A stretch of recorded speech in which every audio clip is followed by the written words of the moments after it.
नमस्कार दोस्तों, कैसे हो आप सभी। उम्मीद है बेहतर होंगे। भगवान भोलेनाथ की, बाबा अमर सिंह पवन की आपके ऊपर कृपा हो। दोस्तों, त्रिया प्रदेश तो आपने सुना होगा। कामाख्या देवी के बारे में भी सुना होगा। कामाख्या देवी के पास ही आसाम में एक छोटा सा त्रिया प्रदेश पहले के जमाने में माना जाता था, जहां पर महिलाएं पुरुषों का आना वर्जित कर देती थीं। पुरुषों का आना ही वर्जित था। आज मैं आपको एक ऐसी देवी के बारे में बताने जा रहा हूं, जिस गांव में पुरुष जाते थे तो उनको बंदर, भालू, मक्खी ऐसे बना दिया करती थी। ऐसी कहानियां बहुत सी आप लोगों ने बचपन में भी सुनी होंगी, लेकिन ये बात एकदम सच है। आज मैं उसी कामाख्या प्रदेश, उसी त्रिया प्रदेश की रानी, महारानी की कहानी बताने जा रहा हूं। नमस्कार दोस्तों, मैं धर्मेंद्र कुमार स्वागत करता हूं आपके अपने YouTube चैनल ऑफिशियल धर्मेंद्र पर। दोस्तों, कहानी इतनी जबरदस्त है, आप वीडियो पूरा देखिए। आज मैं जिस देवी के बारे में बात बताने जा रहा हूं, वो देवी इतनी महान है और इतनी सरलता से उनकी साधना होती है। उनके मंत्र जो है इतनी सरल साधना में है जिसका जवाब नहीं है, जिसे बच्चा भी याद कर लेंगे। ज्यादातर मंत्रों में क्या होता है कि वो संस्कृत भाषा में होते हैं, जिन्हें हर कोई याद नहीं कर सकता, लेकिन इनके मंत्र हमारी और आपकी भाषा में, सरल हिंदी भाषा में, तो आप इनके मंत्रों की एकदम सरल भाषा में साधना भी कर सकते हैं। और ये माता इतनी जल्दी दर्शन देती हैं, इतनी जल्दी आपके काम करती हैं जिसका जवाब नहीं। आपके बच्चे को नजर लग जाती है तो सबसे पहले तो आप लोग काला टीका लगाते हैं। घर के जो है बुजुर्ग धुआं मिर्ची वगैरह जो करते हैं वो करते हैं, लेकिन उसके बाद भी अगर कोई परेशानी आती है तो जब हम उतारा करवाने जाते हैं, बच्चे का नजर उतरवाने जाते हैं, तो माता लोना चमारी के ही मंत्र काम करते हैं। जी हाँ दोस्तों, मैं माता लोना चमारी की बात कर रहा हूं। ये माता यदि हरिजन जाति से न होती, चमार जाति से न होती, तो आज इनको सारा समाज पूज रहा होता। ऐसा कोई समाज नहीं है जो नहीं पूज रहा होता। ये केवल जाति की घृणा के कारण ही बहुत ही कम लोगों में पूजी जाती है।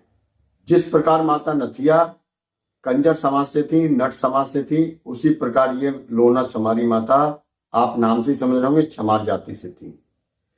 इनका इतिहास काफी पुराना है।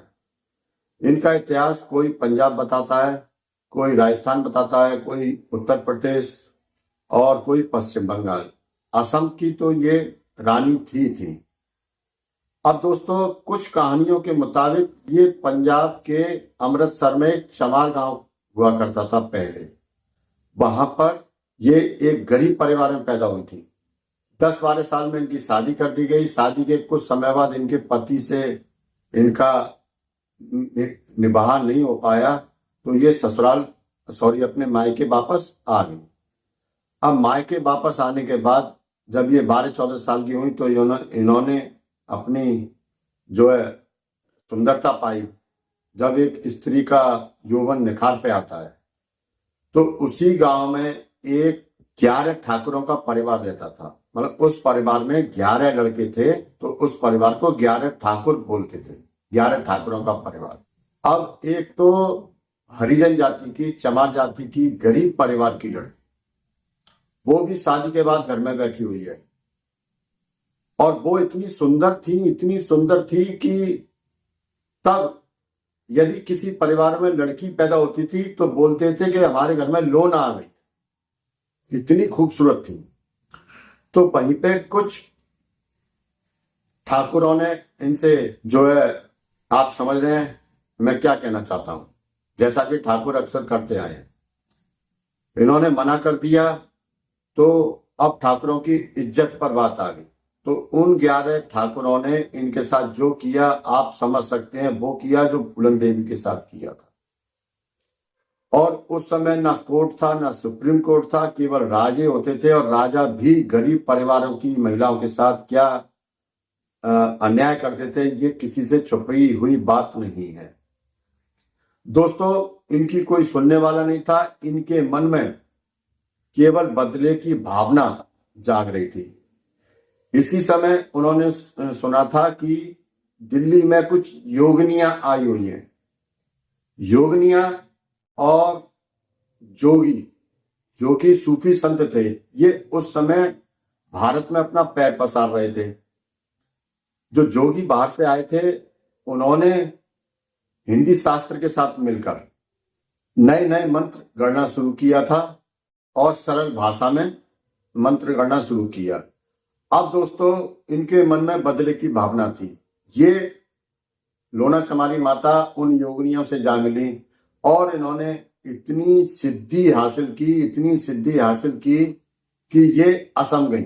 असम में जाने के बाद इन्होंने जो त्रिया प्रदेश था, वहां की महारानी बनी और इन्होंने अपने तंत्र मंत्र से जो 11 ठाकुर थे, उनका सर्वनाश किया, उनका वंश नाश किया। उनका वंश आगे चल ही नहीं पाया, ऐसा उन्होंने किया। दोस्तों, ये तो इनकी पंजाब की कहानी रहती है। अब कुछ कहानी रहती है इनकी राजस्थान की। बताया जाता है कि राजस्थान में ये जब ठाकुरों ने इनके साथ अन्याय किया तो ये वहां से राजस्थान आ गई और जहारवीर गोगा जी की माता की दासी बनी। इसी कारण इनको जहारवीर गोगा जी की भी सिद्धियां प्राप्त हुई। इसके बाद एक और कहानी आती है कि इसके बाद इन्होंने गुरु गोरखनाथ जी को पकड़ा। गुरु गोरखनाथ जी की शिष्य रही और गुरु गोरखनाथ जी की भी इनको सिद्धियां मिली। दोस्तों, कहानी चाहे कुछ भी हो, कैसी भी हो, लेकिन ये तय है कि ये पंजाब से थी और ये तय है कि इन्होंने केवल और केवल बदला लेने के लिए ही ऐसा किया था। जैसा कि नथिया माई के साथ अन्याय हुआ, वैसा ही इनके साथ अन्याय हुआ था। और ये कोई भी इतनी छोटी मोटी शक्ति नहीं है। इनका जिक्र भारत का महाकाव्य जो है मोहम्मद जायसी का पद्मावत, उसमें भी होता है। मोहम्मद जायसी ने अपने पद्मावत महाकाव्य में इनका जिक्र किया है। तो दोस्तों, ये छोटी मोटी शक्ति नहीं होती हैं, ये बहुत बड़ी शक्ति हैं। इनके मंत्र इतनी सरल भाषा में होते हैं कि कोई बच्चा भी इनके मंत्र को याद कर सकता है और ये तुरंत फल देने वाली माता है। आज जितने भी तंत्र मंत्र के भगत सियाने बैठे हुए हैं, वो इनके मंत्रों की ही दुहाई देकर सारे काम करते हैं। लेकिन दोस्तों, एक जो सच्चाई है वो ये है कि ये इस्माइल जोगी की खास शिष्य बनी थी। इस्माइल जोगी वही इस्माइल जोगी हैं जिन्होंने 5 वीरों का वरदान दिया था और वो 5 वीर पैदा हुए थे। इस्माइल जोगी का मैं कभी आगे बताऊंगा, आज का विषय वो नहीं है। आज दोस्तों, इनके मंत्र विशेष सरल भाषा में होते हैं। क्या आपने कभी लोना चमारी माता का नाम सुना था? क्या आप इनके बारे में जानते हैं या किसी से सुना? कृपया कमेंट में हमें जरूर बताएं। दोस्तों, वीडियो पसंद आई हो, वीडियो को लाइक करके चैनल को सब्सक्राइब कीजिए। बगल वाले घंटी के बटन को जरूर दबा दें, जिससे हमारी आने वाली वीडियो की जानकारी आपको मिलती रहे, क्योंकि हम इसी प्रकार देवी देवताओं की साधना आपको बताते रहते हैं। यदि आपको इनका मंत्र भी चाहिए, साधना विधि भी चाहिए, तो आप प्लीज कमेंट में बताएं। मैं आपको अगली वीडियो में इनकी मंत्र और इनकी साधना विधि, बेहद सरल साधना विधि आपको बताऊंगा, बेहद सरल मंत्र आपको बताऊंगा। मिलते हैं अगली वीडियो में, तब तक के लिए नमस्कार। जय बाबा अमर सिंह पवन की, जय भगवान भोलेनाथ की।